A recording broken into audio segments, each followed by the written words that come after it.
జై శ్రీరామ్. అందరికీ నమస్కారం. వెల్కమ్ టు న్యూస్ అఖండ. నేను మీ కస్తూరి శ్రీధర్.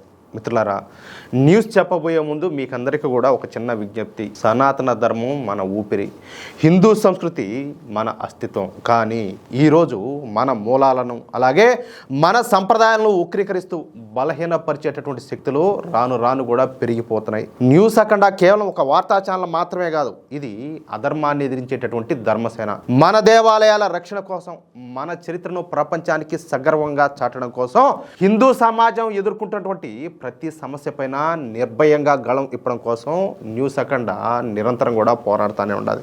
మన ఛానల్ నిర్వహణకు అలాగే మన ఛానల్ బలోపేతానికి ప్రతి ఒక్కరు కూడా దయచేసి మీ శక్తి మేరకు నెలలో ఒకసారి ఆర్థిక సహకారం అందించండి. ధర్మం గెలవాలంటే ధర్మరక్షకులు మేల్కోవాలా.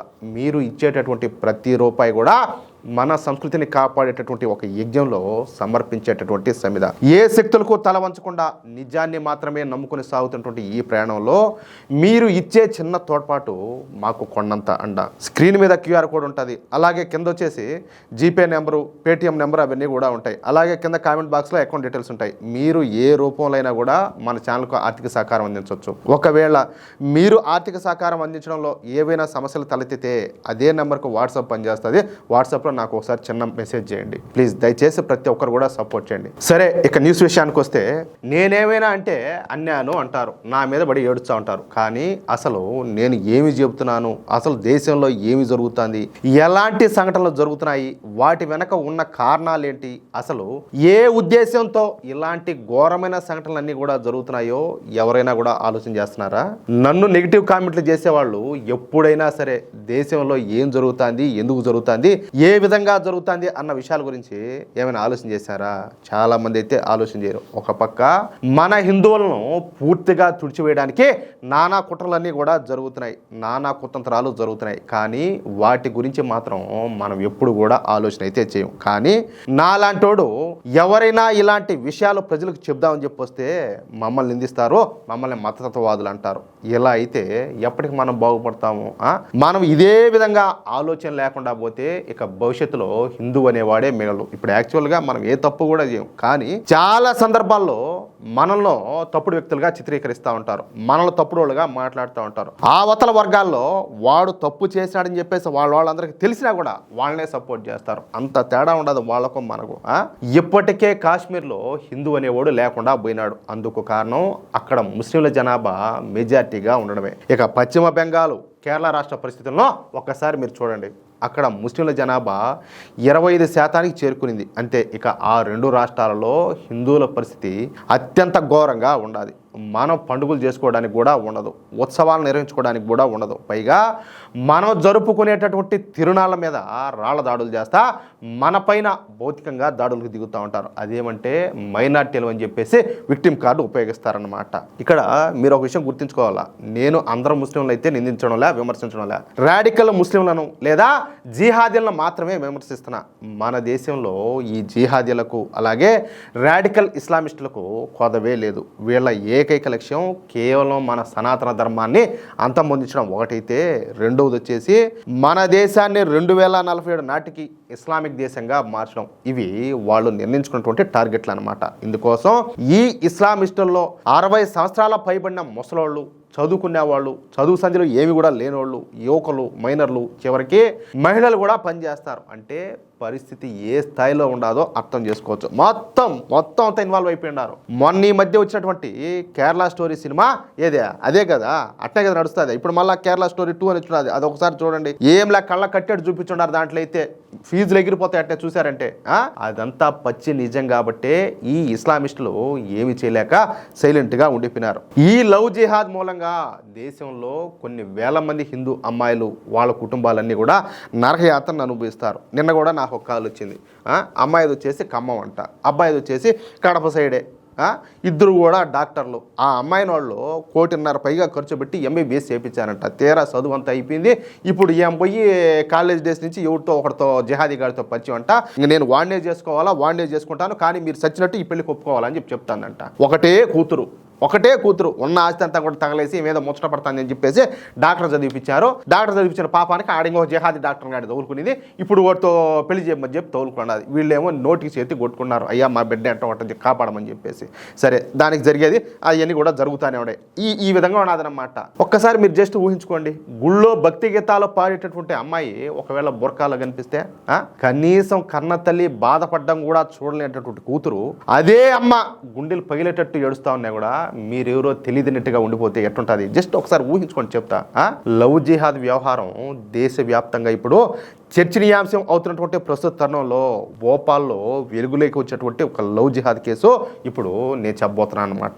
రజియా అనే ఆమె ఒక ముస్లిం మహిళ. ఈమె లవ్ జిహాద్ను తనతోనే ప్రారంభించింది అనమాట. కానీ ఇక్కడ ఉల్టా కొంచెం జాగ్రత్తగా గమనించండి. ఈ రజియా ముందుగా ఒక హిందూ యువకుడిని తగులుకునింది అనమాట.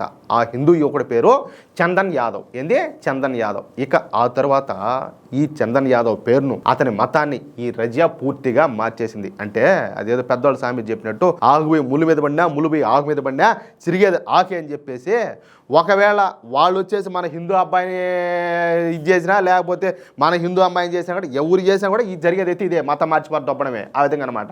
ఆ తర్వాత అతని డబ్బుతోనే ఒక బ్యూటీ పార్లర్ను ప్రారంభించిందనమాట. ఏమో ఒక చెల్లెలు కూడా ఉన్నది. ఆమె పేరు వచ్చేసి అయేషా. ఇక ఈ రజియాకు ఇద్దరు సోదరులు ఉన్నారనమాట. వాళ్ళ పేర్లు వచ్చేసి బిల్లాలు, అలాగే యాసిరు. ఇక ఈ బ్యాచ్ అంతా కలిసి బ్యూటీ పార్లర్ను నడిపిస్తూ ఉంటారు. ఇక బ్యూటీ పార్లర్కు వచ్చేటటువంటి మహిళలతో క్లోజ్గా ఉండడం, ఏమే వాళ్ళకు సంబంధించినటువంటి అన్ని విషయాలను కూడా న్యాగ్గా తెలుసుకుని వాళ్ళకు దగ్గరయ్యే విధంగా ప్రయత్నాలు అయితే చేస్తూ ఉన్నారనమాట. సహజంగా ప్రతి ఒక్కరికి కూడా జీవితంలో ఏదో కొన్ని ఇబ్బందులు ఉంటాయి, ఏదో ఒక రకమైన సమస్య ఉంటుంది. అది ఆర్థికపరమైన సమస్యలా, లేకపోతే కుటుంబంలో టెన్షన్సా, లేకపోతే ఏదైనా ఉంటాయి కదా, ఏదో ఒకటి రకరకాలు ఉంటాయి కదా, ఆ విధంగా అనమాట. ఇక కస్టమర్ల దగ్గర నుంచి ఆ ఇబ్బందులను తెలుసుకొని వాటిని ఏదో విధంగా సాల్వ్ చేస్తామని చెప్పి ఆ మహిళలకు దగ్గర అవుతారనమాట. ఇక వాళ్ళను ఈ రజియా సోదరులు శారీరకంగా లొంగ తీసుకుంటారు. చూడండి ఎంత దారుణమో ఈ ప్లాన్, చూడండి వాళ్ళది, మనుషుల వాళ్ళ. ఇక అక్కడి నుంచి ఆ మహిళలను తమ భర్తలకు విడాకులిచ్చి వేరే పెళ్లిళ్ళు చేసుకోమని, అది కూడా ముస్లింలనే పెళ్లి చేసుకోమని చెప్పేసి బలవంతం చేస్తా ఉన్నారంట. ఇక ఆ అమ్మాయిల గురించి అయితే చెప్పాల్సిన అవసరమే లే. వాళ్ళను పూర్తిగా వాడుకొని ఆ తర్వాత ఆ వీడియోలను చూపించి బెదిరిస్తా ఉన్నారు. అంతేకాకుండా ముస్లిం అబ్బాయిలను తీసుకొని వచ్చి వాళ్ళతోనే మన హిందూ అమ్మాయిలకు పెళ్లిళ్ళు అయితే చేపిస్తా ఉన్నారంట. ఈ భాగవతం అంతా కూడా గత 3 సంవత్సరాల నుంచి జరుగుతుంది. అయితే ఈ మధ్యనే ఇద్దరు మహిళలు వీళ్ళ ట్రాప్లో చిక్కున్నారనమాట. అయితే వీళ్ళు మానసికంగా కాస్త బలమైన వాళ్ళు అనమాట. దానివల్ల ఇక ఎలాగోలా ఈ లవ్ జిహాద్ గ్యాంగ్ నుంచి తప్పించుకొని వాళ్ళు పోయి భోపాల్ పోలీసులను ఆశ్రయించినారనమాట. అంతే, ఇక పోలీసులు ఈ లవ్ జిహాద్ గ్యాంగ్ మీద ఒక కోర్ట్ ఆపరేషన్ నిర్వహించారంట. అంతే దెబ్బకు ఈ లవ్ జిహాద్ బ్యాచ్లో ఏకంగా 30 మంది జిహాదీగాళ్ళు దొరికిపోయినారు. చూడండి, వీళ్ళంతా కూడా ఒక చైన్ లాగా నెట్వర్క్ను తయారు చేసుకొని ఈ బ్రోకర్ పనులన్నీ కూడా చేస్తారంట. ఇప్పుడు ఈ విషయం వెలుగులోకి రావడంతో ఇక భోపాల్లోని అన్ని జిహాదీ షాపులపైన పోలీసులు అయితే గట్టి నిఘాను పెట్టినారు. ఇప్పుడు మీరు ఒకసారి గమనించండి, ఎక్కువ శాతం జిమ్ ట్రైనర్లు గాను ఇట్లంతా కూడా ఒళ్ళే పోతారు, సెలూన్లు ఇదంతా కూడా. ఎందుకంటే ఆడికి వచ్చిన వాళ్ళు ఎట్టా ఒకట ఏస్పార్ తప్పొచ్చు అనమాట. అది ప్లాను. ఏ మాత్రం తేడా వచ్చినా కూడా ఎరగదీయడానికి భోపాల్ పోలీసులు ఇప్పుడు సిద్ధంగా ఉన్నారు. ఎందుకంటే అక్కడ ఉండేది మన బీజేపీ ప్రభుత్వం కాబట్టి. అది విషయం మిత్రులారా. ఈ విధంగా ఎన్ని ఘోరాలు జరుగుతా ఉన్నా నిద్రపోతే ఇంకా నిండా మునిగిపోతాం. దేశంలో మన సనాతన ధర్మాన్ని అంతమొందించేటటువంటి కుట్రలు ఏ స్థాయిలో జరుగుతున్నాయో భోపాల్ ఘటన నిరూపించిందనమాట. రజియా అలాగే ఆయేషా లాంటి వాళ్ళు మన అమ్మాయిలను ఏ విధంగా ట్రాప్ చేస్తున్నారో మనమంతా కూడా చూసినాం. చందన్ యాదవ్ లాగా మన యువకుల పేర్లు మార్చి వాళ్ళ మతాన్ని కూడా మార్చి వాళ్ళ డబ్బుతోనే మన మీదకే దాడులు చేసే విధంగా కుతంత్రాలు అయితే పన్నుతారు. చెప్పాలంటే ఇది కేవలం ఒక వార్త కాదు, మన భవిష్యత్తుకు సంబంధించినటువంటి ఒక హెచ్చరిక. సత్యం పలికినందుకు మనల్ని నిందించే వాళ్ళు ఉన్నా సరే నిజాలను ప్రజల ముందుకు తీసుకురావడమే న్యూస్ అఖండ యొక్క లక్ష్యం. ఈ కుట్రల గురించి ప్రతి ఒక్కరికి కూడా తెలియజేయండి. ఖచ్చితంగా మీ ఇంట్లోనో, లేకపోతే మీ స్నేహితులతోనో, మీ బంధువులతోనో, లేకపోతే మీ కొలీగ్స్తోనో ఖచ్చితంగా ఈ లవ్ జిహాద్ గురించి అవసరం లేకపోయినా కూడా డిస్కస్ చేయండి. ప్రతి ఒక్కరికి ఇలాంటిది ఒకటి జరుగుతుందని చెప్పి తెలియాలా. ఇక ఏ ఆడబిడ్డ ఎవరో కూడా ఈ లవ్ జిహాద్ వల్ల అయితే పడకూడదు. మన ధర్మాన్ని అలాగే మన దేశాన్ని కాపాడుకోవడానికి ప్రతి ఒక్కరు కూడా సిద్ధమవ్వండి. నిజాల కోసం నిర్భయంగా మన న్యూస్ అఖండ ఛానల్ సబ్స్క్రైబ్ చేసుకోండి. జై శ్రీరామ్, జై హింద్, భారత్ మాతా కీ జై.